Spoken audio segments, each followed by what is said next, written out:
Ciao a tutti, benvenuti a Il Cuore d'Italia. Oggi vi racconterò la storia di un uomo che ha cambiato la moda per sempre. È partito senza niente, con una valigia piena di sogni, e ha conquistato Parigi con il suo talento. Ma come ha fatto un ragazzo semplice a diventare una leggenda in tutto il mondo? E qual è il segreto della sua incredibile rivoluzione?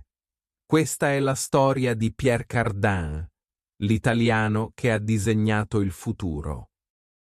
La nostra storia inizia in un luogo tranquillo, pieno di verde, nella campagna della provincia di Treviso. È il 2 luglio 1922 e a Sant'Andrea di Barbarana, una piccola frazione del comune di San Biagio di Callalta, nasce un bambino. Il suo nome è Pietro Costante Cardin.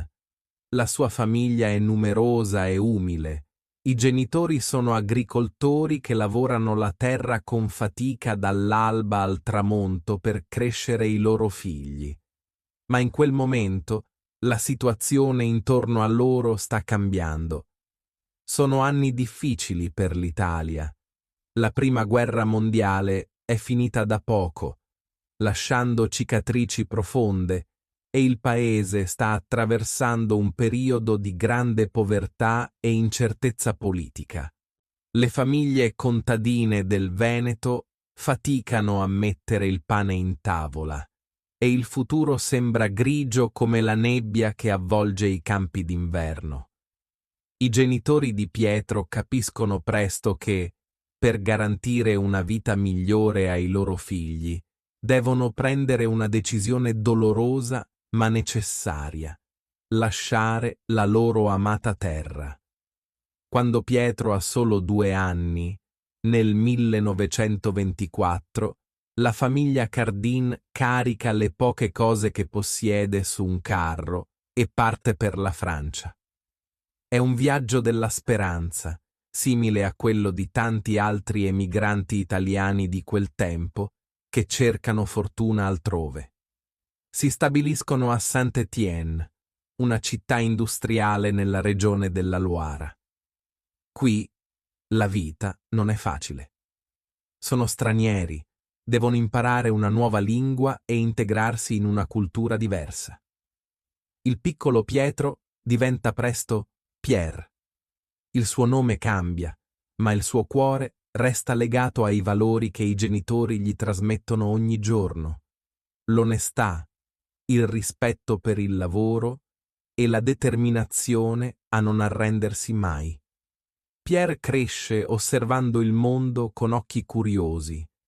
Non è interessato al lavoro in fabbrica o nei campi come gli altri ragazzi della sua età. Lui è affascinato dalle forme, dai tessuti, dalla bellezza. Sente che le sue mani possono creare qualcosa di speciale. A soli 14 anni, nel 1936, prende una decisione che segnerà il suo destino. Inizia a lavorare come aiutante presso un sarto locale. È ancora un ragazzino, ma lavora con la serietà di un adulto. Impara a tagliare la stoffa, a cucire i bottoni, a capire come un abito deve cadere sul corpo. Ma la storia porta con sé un'altra prova difficile. Arriva la Seconda Guerra Mondiale. Durante questo periodo complicato, Pierre lavora per la Croce Rossa e continua a cucire, ma questa volta non abiti eleganti, ma divise e vestiti semplici per chi ha bisogno. Sono anni bui, di paura e privazioni, ma dentro di lui la fiamma della creatività non si spegne. Anzi, sogna il momento in cui la guerra finirà e lui potrà finalmente andare dove tutto accade, dove la moda è regina, a Parigi. Sa che la strada è lunga e che è solo un giovane immigrato italiano con pochi soldi in tasca, ma possiede una ricchezza che nessuno può togliergli: il suo talento e la sua immensa voglia di riuscire. Nel 1945 La guerra è finalmente finita. L'Europa è ferita, ci sono tante cose da ricostruire, ma c'è anche una voglia esplosiva di ricominciare a vivere, a sognare e a vestirsi di bellezza. Pierre Cardin ha 23 anni quando arriva a Parigi. La città è in fermento, le luci tornano ad accendersi, i teatri riaprono, le donne cercano di nuovo l'eleganza dopo anni di abiti grigi e militari. Pierre si sente a casa. Ha un obiettivo chiaro. Vuole lavorare per le case di moda più importanti. Inizia subito a lavorare da Paquin, una delle maison più prestigiose dell'epoca. Qui dimostra subito la sua abilità. Non sa solo cucire bene, ha idee nuove, fresche. Poco dopo, lavora brevemente anche con Elsa Schiaparelli, un'altra italiana geniale che aveva unito la moda all'arte. Ma il vero momento di svolta arriva grazie al cinema e al teatro. Pierre incontra il famoso regista Jean Cocteau, che sta preparando un film destinato a diventare un classico, La Bella e la Bestia. Cocteau ha bisogno di costumi magici, teatrali, capaci di far sognare. Pierre accetta la sfida e realizza abiti straordinari. Il suo lavoro viene notato da tutti. Pierre non è solo un sarto, è un artista che sa modellare il tessuto come se fosse scultura. Questo successo gli apre la porta più importante di tutte. Nel 1946 inizia a lavorare per Christian Dior. Dior ha appena aperto la sua casa di moda e sta per lanciare una collezione che cambierà la storia. Il New Look. Gonne ampie come fiori, vitini stretti, spalle morbide. È il ritorno della femminilità assoluta. Pierre diventa il primo sarto dell'atelier di Dior. Lavora fianco a fianco con il grande maestro, tagliando e cucendo quei vestiti che faranno innamorare il mondo. Impara l'arte della perfezione, la grande attenzione per il dettaglio, l'importanza della linea. Dior apprezza moltissimo questo giovane italiano silenzioso ma geniale. Dopo 3 anni intensi e formativi, nel 1950, Pierre sente che è arrivato il momento. Ha imparato tutto ciò che poteva dai maestri. Ora deve trovare la sua voce. Con i pochi risparmi accumulati e tanto coraggio, decide di lasciare la sicurezza della casa Dior per fondare la sua casa di moda. È un salto nel buio. Parigi è piena di stilisti molto bravi ed è difficile avere successo. Ma Pierre ha un vantaggio. Non vuole guardare al passato come fanno gli altri. Lui vuole guardare al futuro. Vuole creare abiti che nessuno ha mai visto prima. E così, in una piccola soffitta, inizia l'avventura solitaria di Pierre Cardin. Siamo negli anni 50 e 60. Il mondo sta cambiando velocemente.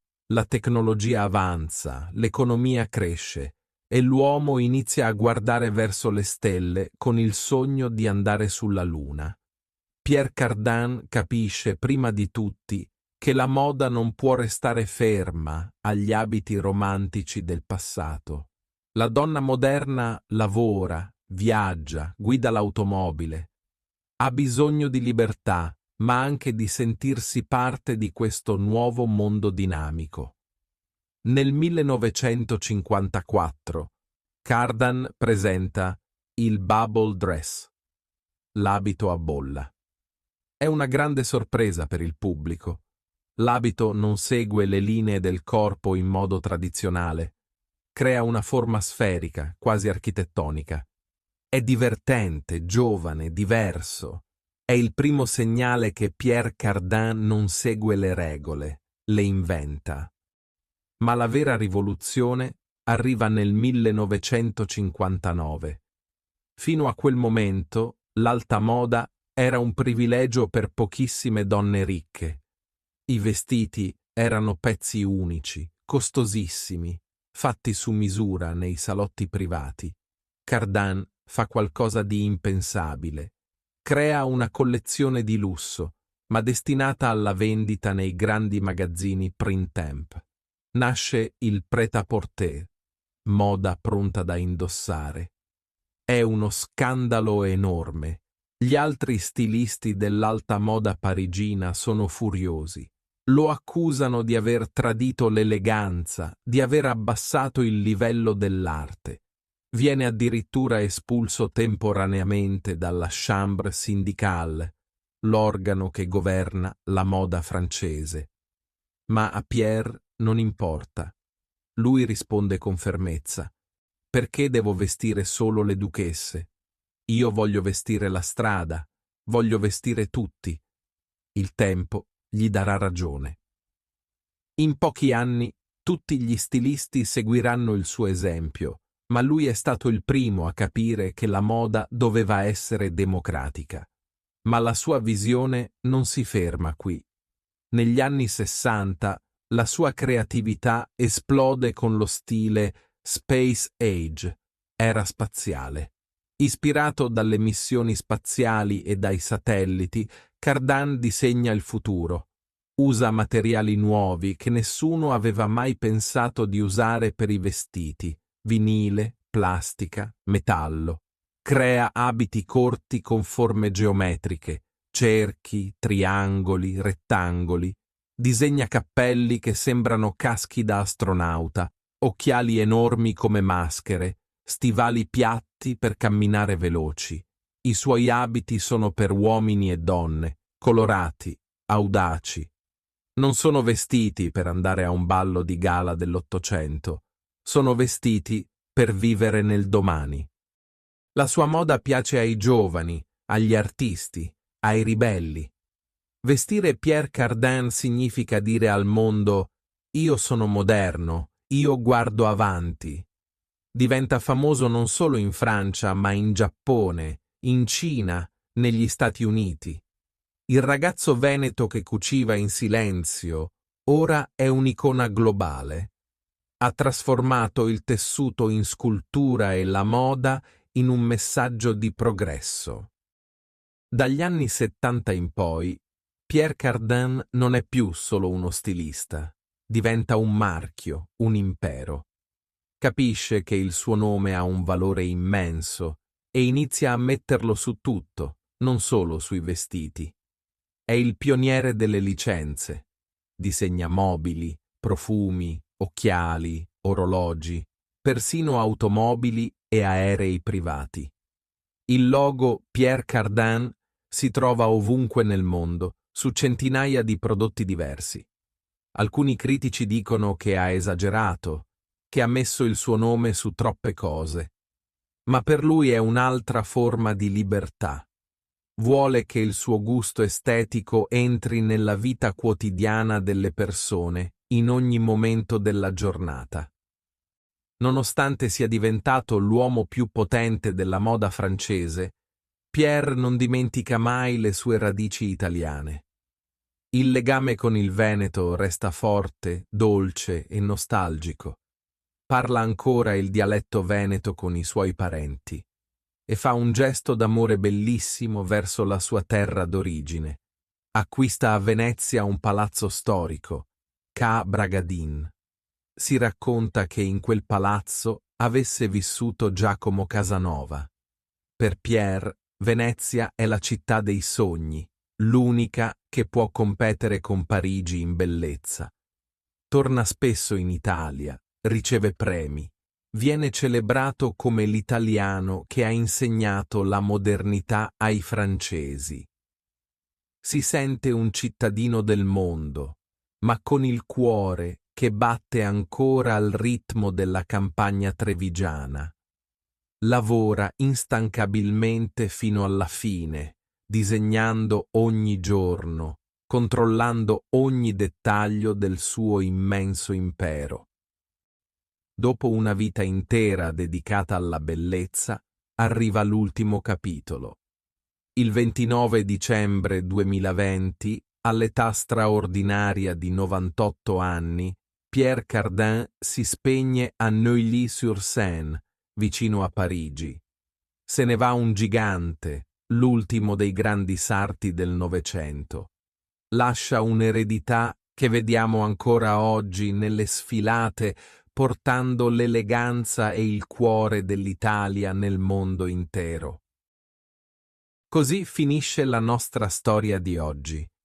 Pierre Cardin è stato molto più di uno stilista.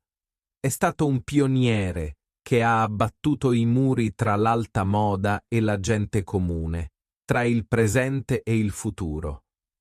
La sua vita ci insegna che l'eleganza non è solo un bel vestito, ma è soprattutto libertà. Libertà di osare, di sperimentare e di essere diversi. Partito con una valigia piena di sogni dall'Italia, ha vestito il mondo intero, ricordandoci che il talento non ha passaporto né confini. Se anche tu ami l'Italia e vuoi scoprire le storie che rendono unico il nostro paese, resta con noi. Ogni settimana un nuovo racconto ti aspetta, qui su Il Cuore d'Italia.